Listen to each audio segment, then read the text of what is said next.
Hello, today I will be demonstrating how to create a paper mache mask, or at least step one of creating a paper mache mask. Paper mache is an art form using strips of paper.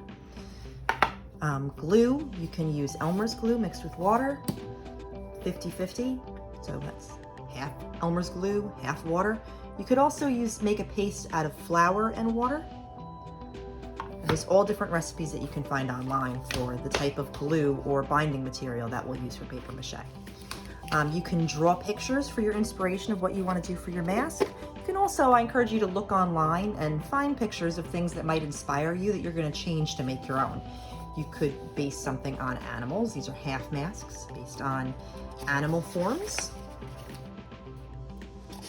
This one, I love the different texture that was added with different colored brush strokes. So it kind of gets the feeling of fur. You have a wolf. You could also be inspired by something from another culture. These are Mexican Day of the Dead masks. Here we have kind of a fantasy animal.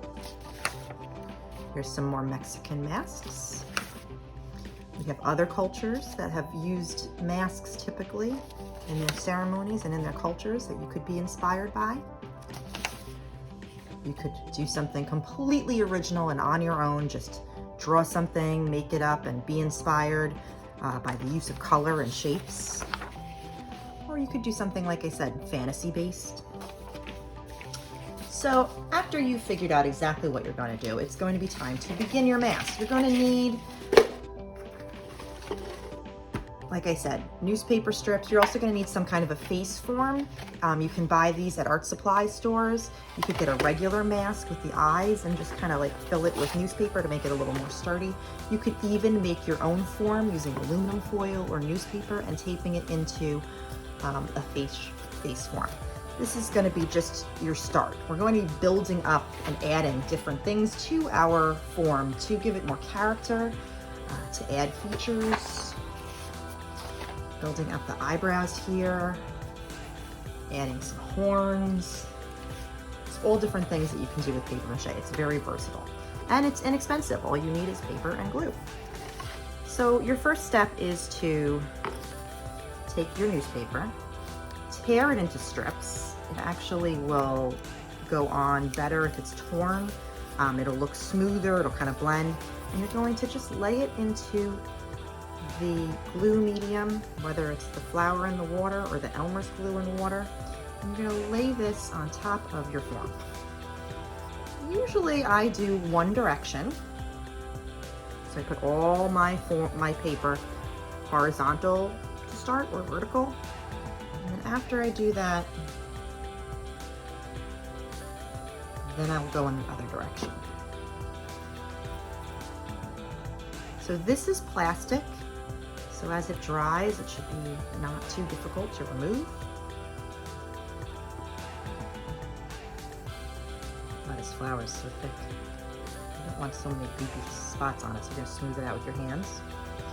I found the Elmer's glue in the water is my usual medium. It's just, you know, a bottle of Elmer's glue, and then I fill that bottle with water, shake it up and add the water so that it's, you know, half glue, half water. I like that because it's a little bit smoother.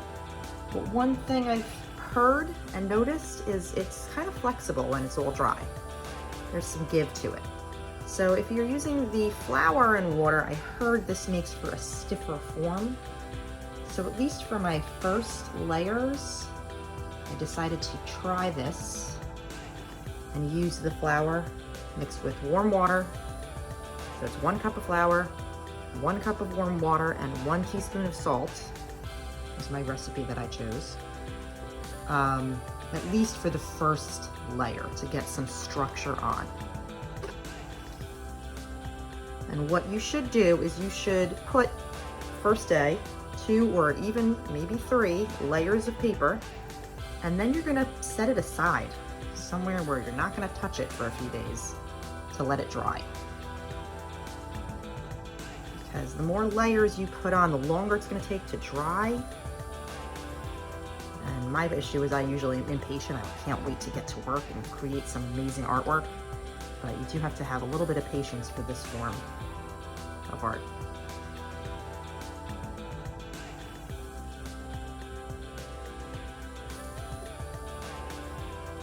I'm just gonna finish this up and then I will be right back.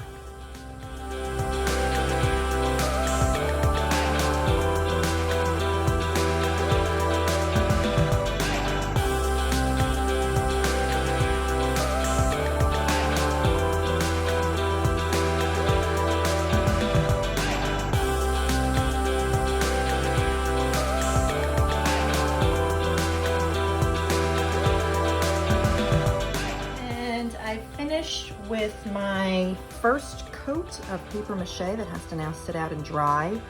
Not really sure about all of this paper mache paste, how that's gonna look, so I'm just gonna try to smooth that down with my fingers while it's still wet before it starts to dry. I will be building this up more and creating a more interesting mask. And I'll be showing you how we're going to do that by adding cardboard and newspaper and using some masking tape to kind of plan out something that's not just a straight face. Okay, I'll see you on the next video. Hello, today is part 2 of our paper mache mask lesson. You can see I'm working on building out.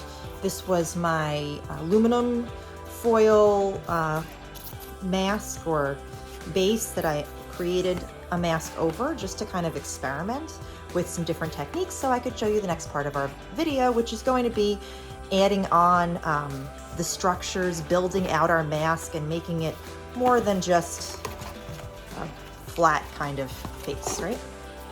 So what you want to do is you want to plan out what you want to do, and I did do that. I did some sketches of the different types of masks that I wanted to do. So here's my monster mask. And now I think I'm going to be creating like a tiger mask. Okay. So as I do that, there's a few different ways that I can build this out. One very easy way is to add cardboard to my project. So for the ear shape, I'm going to cut out one ear first.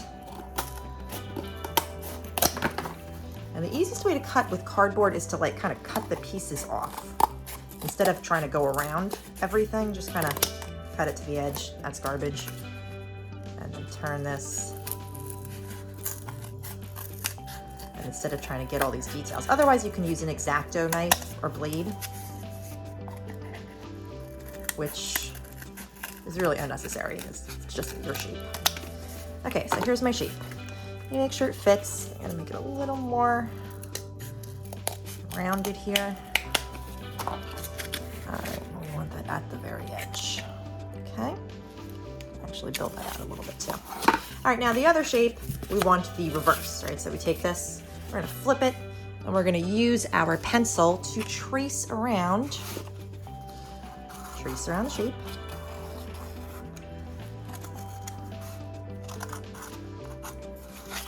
And then simply cut that one out.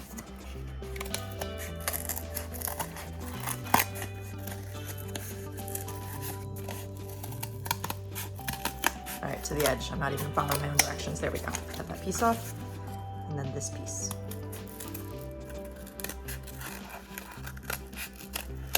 And this is the opposite of this one. So it's gonna go like this, okay? Now, building out our clay. For my monster mask,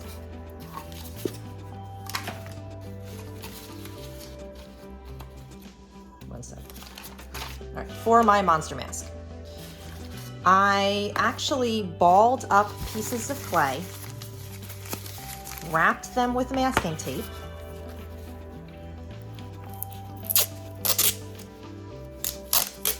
piece of masking tape, wrapped it up like for the nose. Other pieces, all right, wrapped it up, and then glued it on where I wanted it, taped it down, and continued building it up that way. And you can absolutely do that. Even for some of these areas, I took my newspaper and I twisted it and I formed it where I wanted it to go, and glued it on and taped it with masking tape onto my form. There is another technique you can use, and that is paper pulp. Paper pulp is letting your newspaper soak in very hot water overnight and then mixing it with a bottle of Elmer's glue. You can also use flour and salt. It's a cheaper option, but the glue all works really well. I just took a container of newspaper, I shredded up, let it soak overnight, and then I broke up all the pieces and then I added the glue.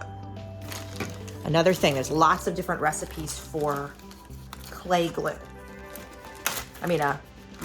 Paper clay, call it. And this is one of those recipes, and this is a mixture of soaked newspaper overnight, glue, and they add what's called joint compound, which is basically what they use in construction when they're making a wall smooth. They add something called joint compound or spackle. So a little bit of that. These recipes are online. This one actually has some oil in it, so it doesn't stick as much to your hands. But the easiest one and the cheapest one to just build out your clay is to use paper pulp, just paper mixed with glue. All right, so you can see it doesn't hold together as well as the clay. It's two different substances, but they're both gray, right? Because they're both newspaper. You're gonna take your pulp and you're going to place it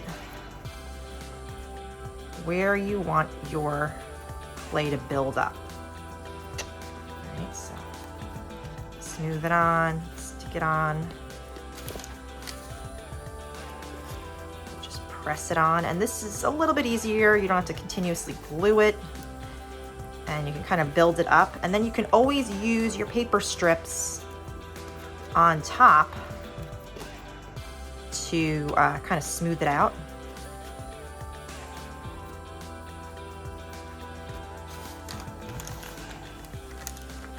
Okay, I wanted the mouthpiece, and then I wanted to add some to the nose, I think.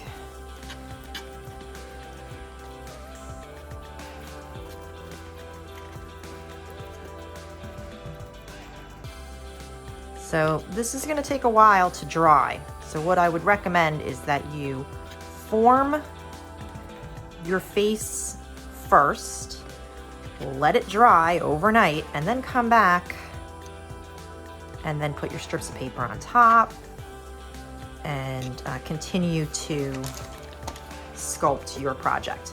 So as I said, I was doing the tiger shape. So I'm adding kind of a nose and then the mouth. Look at lots of pictures of whatever you're doing. Draw a picture. If you're doing an animal, look at how their face looks at different angles. Also gonna add a little more around the top of the head, kind of form where the eyes are gonna be cut out and go.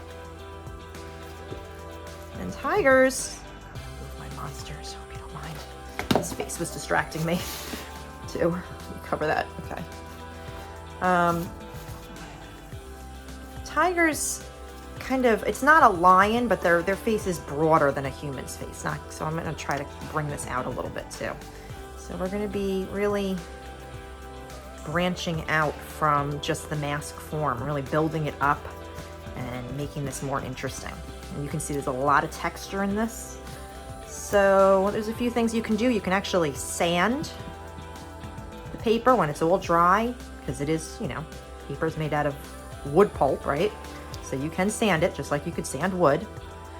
And you can also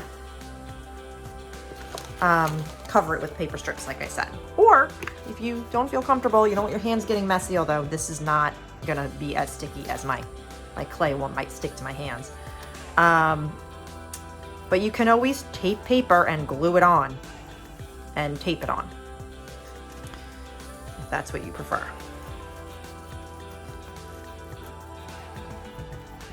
So the more I push this on, hopefully smoother it'll look.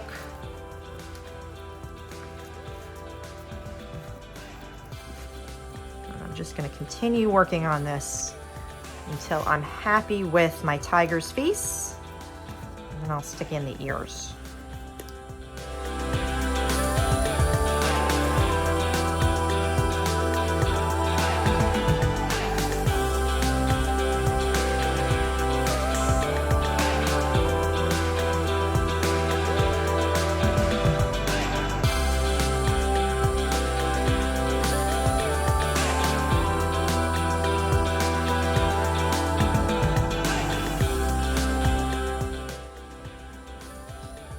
And I think I'm just about done. I mean, I could continue trying to smooth this and push these cracks in, but I might just leave it a little bit rough or sand it or use the paper strips on it.